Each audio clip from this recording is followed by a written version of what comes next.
নমস্কার, আমি সুকৃতি দান। আশা করি আমরা সবাই ভালো আছেন। আপনারা সবাই দেখছেন অ্যাস্ট্রো সলিউশন।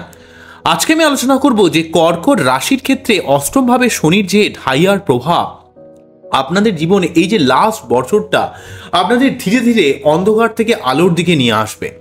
কেন নিয়ে আসবে তা নিয়ে একটা দীর্ঘ আলোচনা করব। মূল আলোচনা আসার আগে আপনারা জানি যে অ্যাস্ট্রো সংক্রান্ত নিত্য নতুন টিপস পেতে আমার এই অ্যাস্ট্রো সলিউশন চ্যানেলকে সাবস্ক্রাইব করুন এবং পাশে থাকা বেল আইকনে ক্লিক করুন। চলে আসি মূল আলোচনায়। প্রথমেই বলবো, দেখুন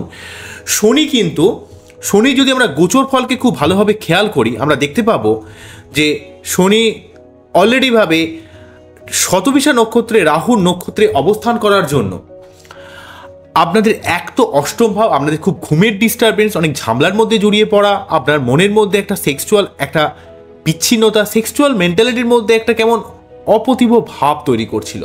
আপনার কোনো কিছু ভালো লাগছিল না, আপনার সব কিছুর মধ্যে একটা বিতৃষ্ণা তৈরি করছিল।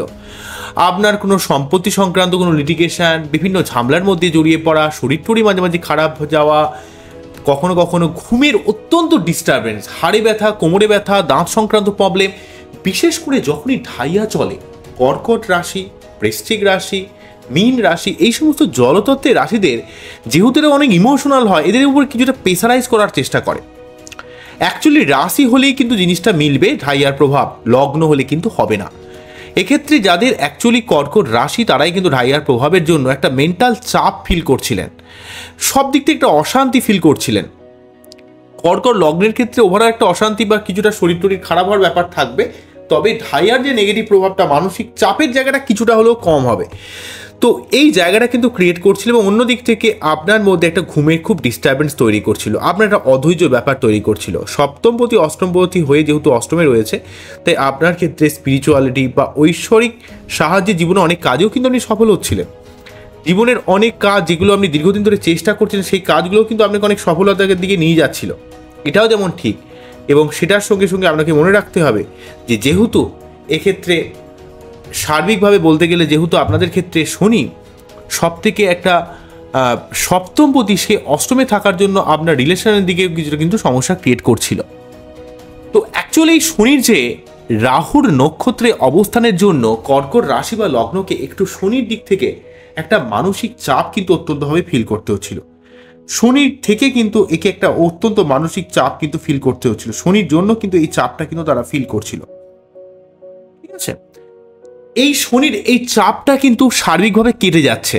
কেন কেটে যাবে? কেন শনি কিন্তু আমরা যদি খুব ভালোভাবে দেখি গোচর ফল, 6 এপ্রিলে কিন্তু শনি নক্ষত্র পরিবর্তন করে কুম্ভ রাশিতে থাকবে, নক্ষত্র পরিবর্তন করে পূর্ব ভাদ্রপদ নক্ষত্রে প্রবেশ করবে। ঠিক শনিবার দুপুর 3:55 প্রবেশ করছে।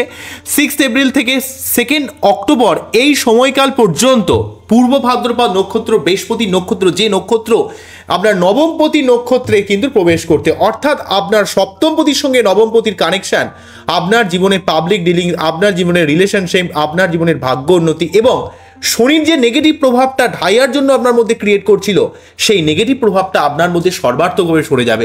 আপনার মনের মধ্যে যে ডিপ্রেশন, মানসিক অশান্তি ক্রিয়েট করছিল, হাজার হোক রাহুর নক্ষত্র থাকা মানে, অনেকে বলেন যে রাহু নক্ষত্রটা নিয়ে একটা মতবিরোধ রয়েছে, কন্ট্রোভার্সিয়াল ব্যাপার রয়েছে যে রাহু নক্ষত্রে থাকা মানে হয়তো এখানে শনি ভালো ফল দেয় শতভিষা নক্ষত্রে, কিন্তু প্রকারান্তরেভাবে যেহেতু রাহু একটা ছায়া গ্রহ, তার নক্ষত্রে কিন্তু খুব একটা ভালো ফল পাওয়া যায় না।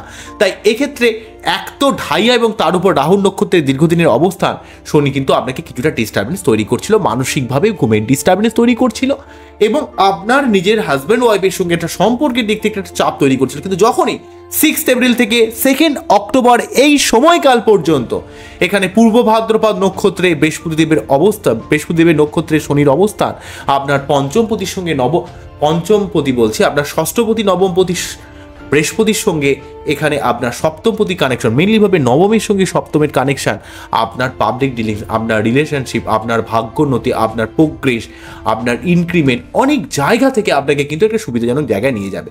তবে ঢাইয়ার প্রভাবে কিন্তু আপনাকে সৎ থাকতে হবে, কাজের ব্যাপারে পাংচুয়াল হতে হবে, আপনাকে নিষ্ঠা সহকারে কাজ নিয়ে এগিয়ে যেতে হবে, তাহলে কিন্তু আপনি সেই শুভ ফলটা পাবেন। কিন্তু অ্যাকচুয়ালি শনির যে নেগেটিভ প্রভাবটা ঢাইয়ার জন্য মানসিকভাবে একটা চাপ, মায়ের থেকে একটা কিছু সমস্যা, মায়ের কিছুটা শারীরিক অসুস্থতা, আপনার মনের মধ্যে একটা কিসের যেন একটা ডিপ্রেশন, অ্যাংজাইটি, আপনার কোনো কিছু ভালো না লাগা, মনের মধ্যে একটা মানসিক চাপ ক্রিয়েট করা, সেই জায়গাটা আপনাকে কিন্তু অত্যন্তভাবে ক্রিয়েট করছিল।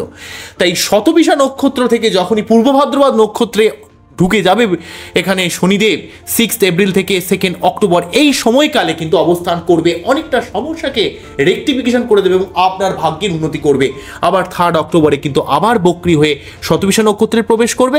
3 অক্টোবর থেকে এখানে ডিসেম্বর 27 পর্যন্ত, 27শে ডিসেম্বর পর্যন্ত এখানে কিন্তু অবস্থান করবে।